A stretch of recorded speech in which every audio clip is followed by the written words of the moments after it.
TV dito mga kapatid, ang pagpasok sa isang tao sa simbahang Katoliko. Kung din, nakita ninyo, winasak niya ang imahe ng mga larawan ng mga santo at nakabalot pa ito. Ito, grabe talaga ang galit niya. At ito din ang sa isang CCTV, nakita kung saan talagang maramdaman mo ang galit niya sa mga imahe ng mga larawan ng mga santo. Ito, binalikan pa niya kahit, ayun, binasak talaga niya. At di lang yan, yun, grabe. No? Ang pagwasak. Ito ang resulta. Sa naturang larawan, isa ding babae na nakunan ng CCTV na pumasok sa loob ng simbahang Katoliko. Yun, patingin-tingin pa siya. Ito na kanyang ginawa. Itinutumba niya ang cross. Grabe. Yun. At tumakbo. Dali siyang tumakbo. At grabe ang kanilang atake. Kung maalala nyo sa lahat ng mga sikta, ang simbahang Katoliko, lalo na ang mga imahe ng mga santo ang binanatan. Pati na sa mga ministro ni Felix Manalo, gaya nito. Basahin po namin sa mga aklat mismo ng Iglesia Katolika kasi baka paratahan tayo, kapatid na Victor, na ito ang kanilang paninindigan, ito po ang paniniwala ng Iglesia Katolika tungkol sa kanilang mga gawain. Itanong natin, sa kanilang kardinal mismo, meron ba, kapatid na Victor, o walang iniukol na pagsamba sa mga larawan sa loob ng Iglesia Katolika? Gaya nga po ng binanggit ninyong aklat po nila ang babasahin natin. Ito po ay The Faith of Our Fathers. Ang sumulat po nito isang kardinal na si James Gibbons. Tinagalog ito ni Rufino Alejandro. Sa pahina 200, ganito ang sinasabi sa kanilang aklat. Sa ganitong kahulugan, sa pagkakilala ko, bumabanggit ang mga manunulak na eskolastiko hinggil sa gayon ding pagsambang iniuukol sa mga larawan ni Kristo na parang kay Kristong Panginoon natin na rin, sapagkat ang gawang kung tawagin ay pagsamba sa isang larawan ay tunay na pagsamba kay Kristo na rin sa pamamagitan ng pagyukod sa harap ng larawan na parang sa harap ni Kristo na rin. Inaamin po ng kardinal ng Iglesia Katolika na sa kanila ay merong gawang kung tawagin ay pagsamba sa larawan. Yan. Alam niyo ba mga kapatid na itong dalawang aklat ginagamit nila, Early Christian Arts at ang pananampalataya ng ating mga ninuno. Alam niyo ba na may ginawang pandaraya ang mga ngaral ni Felix Manalo sa paggamit sa naturang aklat? Ito ang ating i-expose ngayon at sasagutin. Kung maalala ninyo, may napaulat na doon sa Diocese of Lawag sa Pagudpod. Nakapunta na kami sa Pagudpod. Pinasok ang kapilya, sinunog ang larawan ng Panginoong Hesukristo at Mahal na Birhen Maria, pati na ang abito ng sakristan. Ito, napaulat. Sunog ang muka ng imahe ni Jesus na nasa krus at ang muka ng rebulto ng Mother of Perpetual Help ng So, imagine, dito makita ninyo mga kapatid na grabe galit nila. No? Larawan ng mga santo ay sinunog talaga. No? Pinasok, sinunog. Buti na lang din nasunog ang buong kapilya. Sinunog gamit ang kandila ang mga abito ng sakristan. Kaninang umaga sa loob ng isang kapilya sa Pagudpod, Ilocos Norte. So, sa Diocese of Lawag ito. napaulat ito noon, mga kapatid. Tunog din ang mga damit ng sakristan at halos maabo na ang mga tela sa altar. Sabi ng Diocese of Lawag, sinira ng mga hindi pa nakikilalang salarin ang kandado sa likod na bahagi ng kapilya at doon dumaan. So, di lang layunin nila pagnanakaw. Ang layunin talaga nila, una, gusto nilang maramdaman ng mga sumasampalatayang Katoliko ang galit sa ginagawa nila. Pero pagdasal natin sila, mga kapatid. Dahil yung imahe mismo ng Santo Cristo at Mahal na Birhen Maria, larawan niya na nagpaalala ay kontrarya sa pagsunog nila. Kandila umano ang ginamit sa pagsunog. Para sa simbahan, matinding paninira at pambabastos sa pananampalatayang Katoliko. So, kung maalala ninyo, merong mga larawan, may larawan din si Felix Manalo. May larawan din yung ibang mga founders ng iba't ibang sikta. Pero may nakita ba kayo sa social media na yung mga imahe ng mga founders na tatag lamang ng tao ay winasak, nilapastangan tulad sa napaulat na ito na larawan ng Mahal na Birhen Maria na ang mukha ay sinunog pati na ang imahe ng Santo Cristo. Ang ginawa ng mga salarin. Very unfortunate kasi kahapon it's Red Wednesday. It's supposed to be prayer for the... So ito pa ay naganap sa Red Wednesday pala, no? Ito ang nangyari na napaulat doon sa pagudpod na pinasok ang simbahan, sinunog ang imahe. people na members ng Catholics na being persecuted. So we could say it's a tantamount of persecution para sa atin ito. Iniimbestigahan na raw ng pulisya kung sino ang nasa likod ng panununog. So mas mabuti at maganda na yung mga simbahan talaga may mga CCTV. Para tulad dito, pinasok ng isang tao, Lenten season talaga ngayon. Dahil nakaka-cover pa ng violet na mga tila ang mga imahin, pero may isa na nakatingin lang, no? Di naman niya lumabas siya. Swerte siya, di si FD ang nandyan. Grabe talaga galit niya sa mga larawan, no? Yun, wasak talaga, Grabe talaga galit niya sa mga larawan, mga kapatid. Yan, Yan talaga. So, at plus, may isa pang babae dito. Yon, nakita ninyo. Dito nyo makita ang galit nila. So, pinasok ang simbahan. Bandang Mexico, Brazil. Ito. Yun. Pinasok na naman. At yun talaga, ang Santo Cristo. Yun. Biglang tumakbo, no? Grabe talaga ang init nila sa pananampalatayang Katoliko.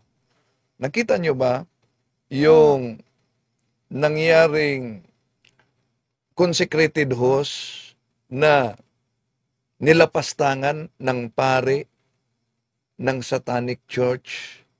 Consecrated host yan. Buti na lang na may isang Katoliko na biglang inagaw niya ang consecrated host na nilapastangan. Dito ninyo makita, mga kapatid, na ang simbahang Katoliko ang tunay na simbahang tatag ng ating Panginoon Jesucristo at real presence talaga ang consecrated host. Kaya nga, yung mga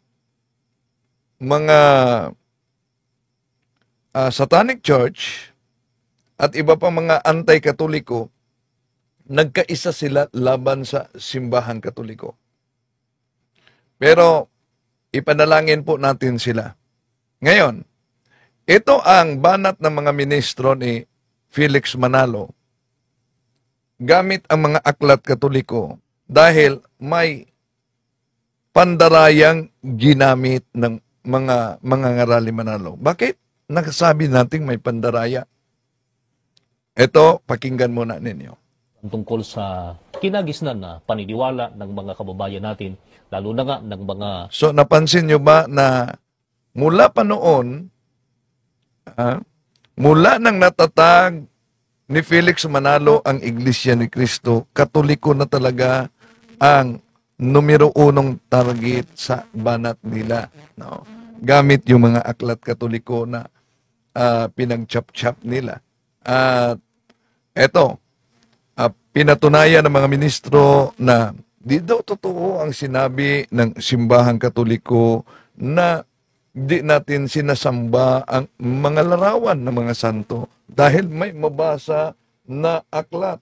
3 aklat ang kanilang ginagamit, pero ito munang 2 aklat ngayon ang ating sasagutin, mga kapatid. Ipagpatuloy natin sila. Katoliko tungkol sa kanilang ginagawang mga pagsamba sa mga larawan. Mga kaibigan, ipinagpapauna po namin sa inyo, mga televiewers, mga nakikinig, na minsan pa, hindi po namin layunin na saktan ng damdamin po ng sino man. Ayan ang nagiging tatak nila, di daw layunin, saktan ang damdamin. Pero pag matangay ka, di lang damdamin ang masaktan mo, pati na ang kaluluwa mo. Bakit? Natangay ka sa iglesyang tatag lamang ng tao dahil sa mga ginagamit ng mga aklat Katoliko na pinag-chop-chop nila. At talagang layunin nila na iligaw ang mga inosente. Bakit? Sinabi nating iligaw yung mga inosente. Ito, mga kapatid. Ginagawa natin to hindi para magalit sila sa atin, kundi maihayag natin, kapatid na Victor, ang mga katotohanan ng Diyos na nakasulat sa Biblia. Bagaman may mga iba po tayong mga kababayan na inaamin o tinatanggap na sa kanilang relihiyon ay itinataguyod po ang pagsamba sa mga larawan. Subalit, meron pa rin pong iba na itinatanggi ito. At ang madalas po nilang sinasabi, kapatid na Edgar, yung kanila raw na iniuukol sa mga larawan ay hindi pagsamba, kundi yun daw ay paggalang lang doon sa may larawan. Yun ang tinatawag nilang veneration daw. Kaya hindi maiwasan talaga. Yan. So, ibig sabihin, alam nila ang salitang veneration. Sandali. Sana may makadebate si Marcolita na CFD tungkol sa cross. Oo, no? Maganda yan. Pero, dahil kaanib si Marcolita sa iglesia ni Felix Manalo, di yan papayagan si Marcolita na harap ng debate kaugnay sa doktrina. No? At kahit na ministro ni Felix Manalo, pag may debate, no, may debate, di iyan haharap kung walang assistant. May tagabigay dahil mapansin ninyo, ako nagharap na sa ilang debate ng mga ministro ni Felix Manalo at hindi lang yan, ito ang ginagamit nila na aklat. Kayo mga kaibigan, at basahin po namin sa mga aklat mismo ng Iglesia Katolika para kasi baka paratahan tayo, kapatid na Victor, na ito ang kanilang paninindigan, ito po ang paniniwala ng Iglesia Katolika tungkol sa kanilang mga gawain. Itanong natin, sa kanilang kardinal mismo, meron ba, kapatid na Victor, o walang iniukol na pagsamba sa mga larawan sa loob ng Iglesia Katolika? Gaya nga po ng binanggit ninyo, aklat po nila ang babasahin natin. Ito po ay The Faith of Our Fathers. Ang sumulat po nito isang kardinal na si James Gibbons. Ginagalog ito ni Rufino Alejandro. Itong aklat na ito ang ginagamit nila. Pananampalataya ng ating mga ninuno. Alam nyo, lahat ng mga ministro dapat meron talagang mga aklat ng ginagamit nila sa simbahang Katoliko. Bahagi niya sa pandoktrina, bahagi nila yan sa kanilang pagtuligsa sa ating pananampalataya. Okay. Eto mga kapatid, bahagi lang muna ang ating sasagutin. Ito ang sinasabi sa kanilang aklat.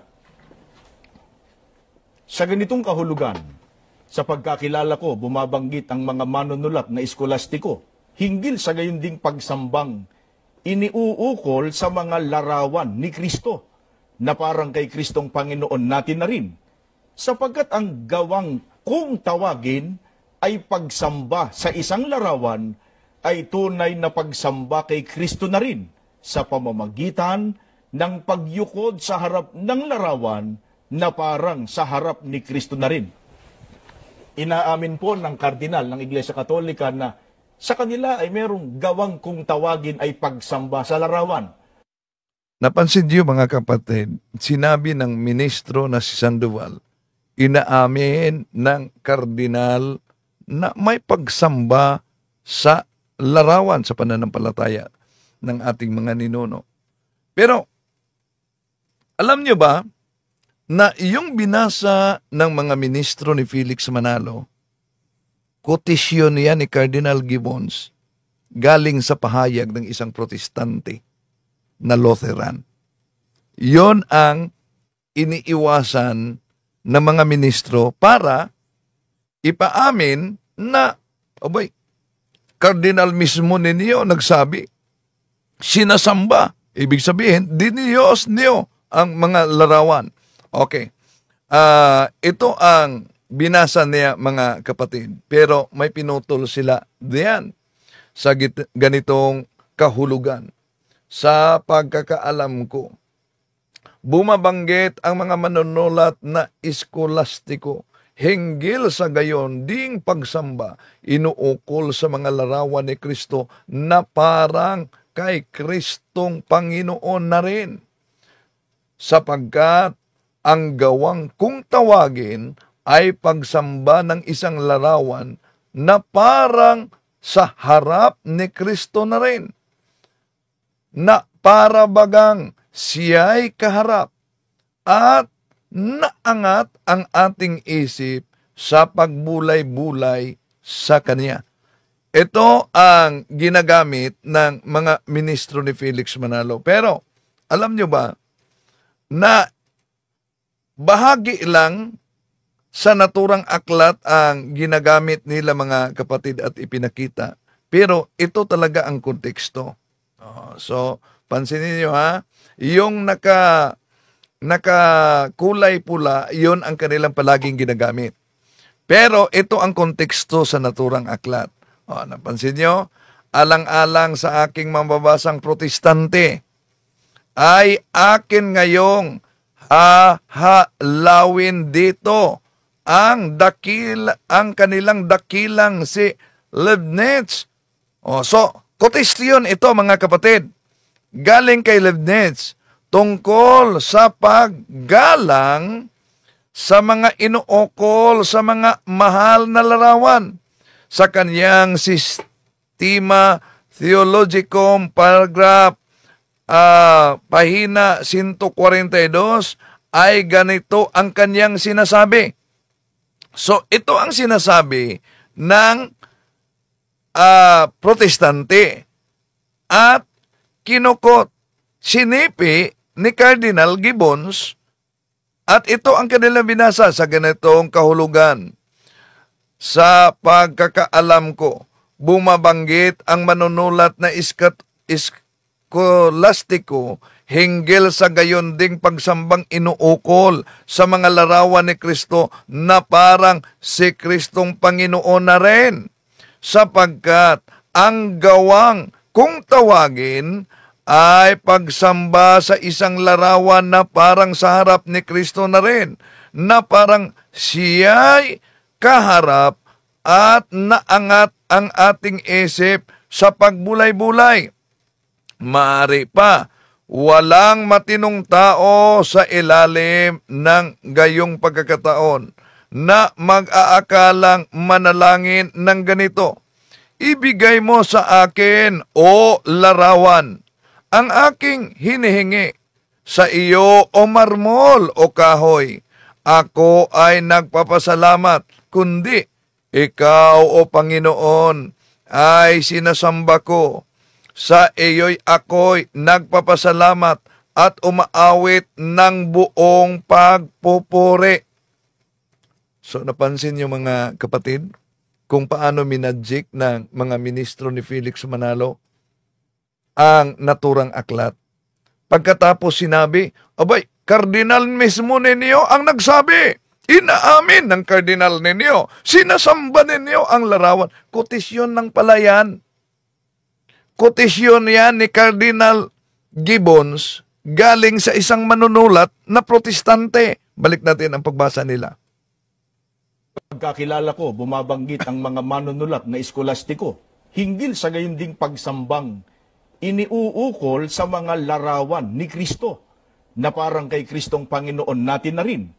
Sapagkat ang gawang kung tawagin ay pagsamba sa isang larawan ay tunay na pagsamba kay Kristo na rin sa pamamagitan ng pagyukod sa harap ng larawan na parang sa harap ni Kristo na rin.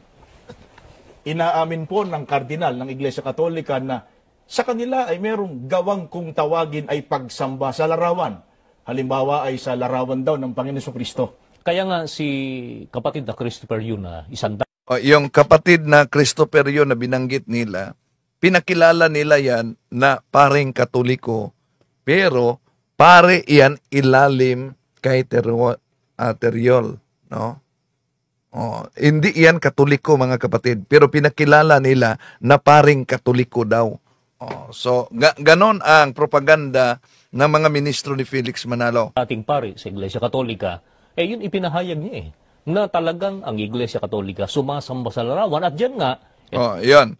Talagang ang Iglesia Katolika ay sumasamba sa larawan at diyan na nga sa binasa nila, kotisyon lamang, kotisyon ni Cardinal Gibbons mula sa protestanting Lutherans na si Gottfried Leibniz, mga kapatid.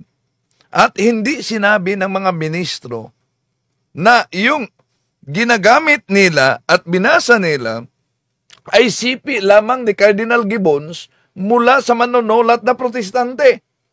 At kung tingnan natin ang konteksto ng kotisyon ni Cardinal Gibbons, mismong ang manunulat na protestante na isang Lutheran ay hindi naniniwala na ang Katoliko ay sumasamba sa larawan at imahen. Kaya nga, sadya nilang pinutol ang ang talata, ang nakasulat, mga kapatid. Pinutol nila. Ang tuloy-tuloy na pagbasa ay pagpapakita na may layunin talaga sila na iligaw ang mga inosenteng Katoliko. Imagine, ayon daw sa Kardinal Katoliko. Kaya mas mabuti talaga na may kopya tayo sa mga aklat na ginagamit. Di lang yan, kung maalala ninyo mga kapatid, yung pagtampered nila ng mga aklat Katoliko, para lang palitawin na ang mahal na Birhen Maria ay sinamba natin. Naalala nyo ba ito? Itong ginamit nila na aklat? Di ba? Nakakahiya talaga pag mabuking. Bakit? Pansinin ninyo. Sa aklat po nila na pinamagatang ang aking Birhing Mariang tagapamagitan, sa pahina 63 ay ganito naman ang nakasulat. Mahabag ka, inako, dito sa iyo na nagnanasang ikaw ay sambahin, igalang at purihin ng buong pag-ibig sa lahat ng bagay, sapagkat Diyos kang maawain at makapangyarihan sa lahat. Narinig ho ninyo, binasa lang ho natin ng aklat ng Iglesia Katolika. Yan, narinig nyo. Binasa lang natin ang aklat ng Iglesia Katolika. At ang pagbasa niya sa aklat ng Iglesia Katolika ay sa aklat po nila na pinamagatang ang aking Birhing Mariang tagapamagitan, sa pahina 63 ay ganito naman ang nakasulat. Imagine sa pahina 63, pero naunang pinakita natin sa inyo mga kapatid ang original na aklat na ito, abay, lumagbas sila. Bakit lumagbas? Ito ang ginamit nila na aklat, Ito ang ipinakita nila sa telebisyon. Umabot sila sa pahina 63. Ito, pahina 1. Hanggang pahina 18 lang ito. Wala na. Wala nang pahina 19. Wala nang pahina 19. See? imagine, pagkatapos, anong sabi nila mga kapatid? Wala na talaga, di ba? Wala ng 19, wala ng 20. Pero ang paggamit nila sa naturang aklat para ipalitaw na opisyal na tinuro ng simbahang Katoliko na si Santa Maria ay Diyos ng Katoliko. Abay, umabot sila sa pahina 63. Ito. Sa aklat po nila na pinamagatang ang aking Birhing Mariang tagapamagitan, So nakita niyo, Birheng Mariang tagapamamagitan, yun talaga ang nakaplastar sa kanilang ipinakita sa kanilang screen. Paano ngayon sasagutin nila yan? Na ang munting aklat na ito, ang aking Birheng Mariang tagapamamagitan, umabot sila sa pahina 63. sa pahina 63 ay ganito naman ang nakasulat. Mahabag ka, inako, dito sa iyo na nagnanasang ikaw ay sambahin. Pahina 63. Mga kapatid, ating ipinakita ito dahil siguradong may nadala talaga sa ganitong propaganda ng INC. Asan ang pahina 63 dyan? Aber? Asan? Asan ang pahina 63 sa naturang aklat? Di lumagbas. Ganon din sa aklat ni Cardinal Gibbons na pananampalataya ng ating mga ninuno. Imagine mo, kotisyon lang ni Cardinal Gibbons, ang binasa nila sa pahina, paulit-ulit na nila itong ginagamit, mga kapatid. Kaya nilantad natin. Tuloy pa natin ito, mga kapatid. No? Dahil may ginagamit pa silang isa pang aklat. Ano yung aklat na yan? Yun ipinahayag niya na talagang ang Iglesia Katolika sumasamba sa larawan at diyan nga, talagang inaamin mismo ng kardinal, hindi po nila maididinay na sila ay sumasamba sa larawan. At diyan, kapatid na Victor, paano raw nila ginagawa ang pagsamba sa mga larawan? Sa pamamagitan daw po ng pagyukod o pagluhod sa harap ng larawan na ayon po sa kanila ay parang sa harap daw ng may larawan. Kapatid na Victor, tangi sa aklat na yan ng Iglesia Katolika, yung binasa mo, pananampalatay ng ating mga ninuno, aling aklat pa ng Iglesia Katolika ang nagpapatutuon na sa kanila po talagang merong pagsamba na isinasagawa sa mga larawan. Dito mapansin ninyo, mga kapatid, paano na naman minadjik ang aklat Katoliko. Ito, the early Christian art. Ako po nagpapasalamat sa mga kapatid nating mga Katoliko na nasa mga OFW na tumulong sa akin upang makuha itong mga aklat na ito. Maraming salamat po. Malaking tulong po sa inyo, sa ministry, na yung mga hinahanap nating mga aklat Katoliko, no, ay yung iba mga kapatid talagang pinadala nila sa atin. Okay. Tuloy po natin, mga kapatid, itong ginagamit nilang aklat Katoliko. Paano nila minadjik na naman? Ito. Po sa kanila paring aklat sa early Christian art, ang sumulat po nito ay isang paring Hiswita, si Edward Sindicos. Sa pahina 151, sa pagkakaliwat na po sa Pilipino ko babasahin. Bilang so pansinin ninyo ang nakasulat. Ang nakasulat at yung translasyon pagsalin niya. Yung salitang veneration, talagang isinasalin niya para mailigaw yung mga inosente na salitang pagsamba. Instead na ang salitang veneration ay paggalang. Okay, ito. Sunod sa iba pang mga tagapagturo, ipinakita din naman ni Tomas Aquinas sa kahangahangang bahagi ng kanyang Summa Theologica ang kanyang pagkaunawa sa di makatwirang bagay ukol sa kulto ng larawan at ang iniuukol na pagsamba. Yan. Napansin niyo ba ang salitang veneration, an H veneration. Although, merong iba't ibang level ng salitang pagsamba sa aral ng simbahang Katoliko, mga kapatid. Pero ang tamang salin ng salitang veneration ay paggalang. Okay, tuloy natin. Pero, dito, sinalin ng ministro ni Felix Manalo na pagsamba. Okay. So, tuloy natin. Kapag ang sino man ay bumaling sa larawan, sabi niya, sa dahilang yaon ay isang bagay, maaaring guhit kamay o estatwa, hindi na uukol doon ang pagsamba.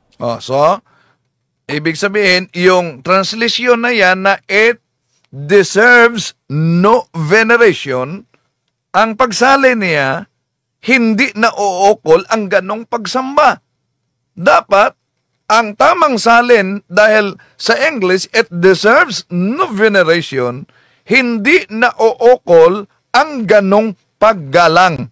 Napansin niyo ba, mga kapatid, yung pagsalin sa naturang aklat na ito?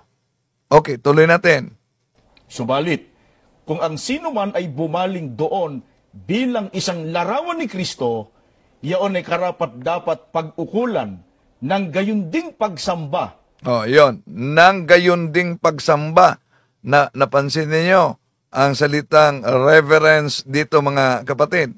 Na iniuukol kay Kristo mismo. Yamang si Kristo ay sinamba na may kapakumbabaang pagpipitagan, dapat lamang na ang kanyang larawan man ay marapat sambahin ng may kalakip na kapakumbabaang pagpipitagan. Yan. Humble veneration. Ang humble veneration dito, mga kapatid, dito makita ninyo na ito'y tumutukoy sa tinatawag na veneration. At ang veneration dito, mga kapatid, ay di yan tinatawag na pagsamba bilang Diyos. Nakita niyo? Ito, ipalaki natin ha. Ito ang binasa. No? Minagic ang translation. Imagine, following other schoolmen, Thomas also showed a wonderful section of his Summa Theologica, his understanding of the irrational element in the cult image and its veneration. When one turns to an image, he says, is no far as it is a thing, either a painting or a statue, it deserves yun, no veneration, but if one turns to it as an image of Christ, it deserves the same reverence as Christ himself. Since Christ is worshipped with humble veneration, it follows that his image too must be worshipped with relatively humble veneration.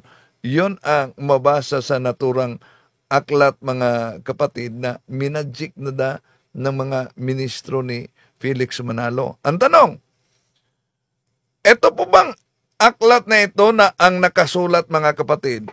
Napansin nyo, salitang veneration. Ang pagsalin, pagsamba sa halip na yung paggalang ang ibig sabihin ng veneration. No? Ito, kulayan natin ng kulay pula, mga kapatid. Veneration talaga. Yun ang mabasa.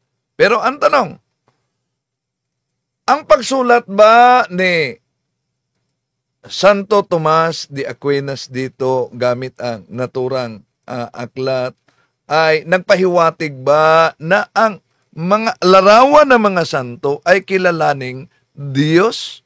Hindi. May iniwasan sila sa naturang pahina. Ito ang iniwasan nila sa naturang pahina, mga kapatid. Pansinin ninyo ang iniwasan nila. St.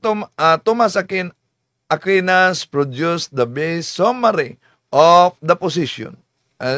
Said that picture could reasonably be employed like books to instruct the uneducated, to remind people to the mystery of the incarnation and of the example of the saints, and to inspire devotion which arises more easily from what we see than from what we hear. Yun ang karugtong na iniwasan nila, mga kapatid. Ngayon, kung talagang bawal para sa mga INC ang paggawa ng larawan, ano itong larawan ni Felix Manalo? May monumento si Felix Manalo. Inaalayan pa nila ng bulaklak. Di lang yan. Ano pa? Meron pa silang medalya. Medalya ni Felix Manalo. Kung bawal, nasa Pasugo Magazine yan, nang may akda ay si Benjamin Santiago. Ayan, medalya yan ni Felix Manalo. Pasugo Magazine, 1965, page 2, Benjamin Santiago. Katulad din naman ng larawan ng medalya ni kapatid na Manalo. Hindi lahat na paggawa ng larawan ang ipinagkakasala ng Diyos. Iyan ay nasa pinag-uukulan ng larawan. Paglarawan ng ating Panginoon Jesucristo, paglarawan ng mga santo, abay, mali na. Pero paglarawan ni Felix Manalo, hindi daw bawal. Ipagpatuloy natin ito dahil may mga iba pang mga aklat, mga kapatid, na ginagamit nila. No? At sinasagot lang natin dahil alam niyo naman, ang kasinungalingan, pag ito'y palaging inulit-ulit, magbuka talagang parang katotohanan. Lalo na sa ating mga kapatid na kulang ang kaalaman.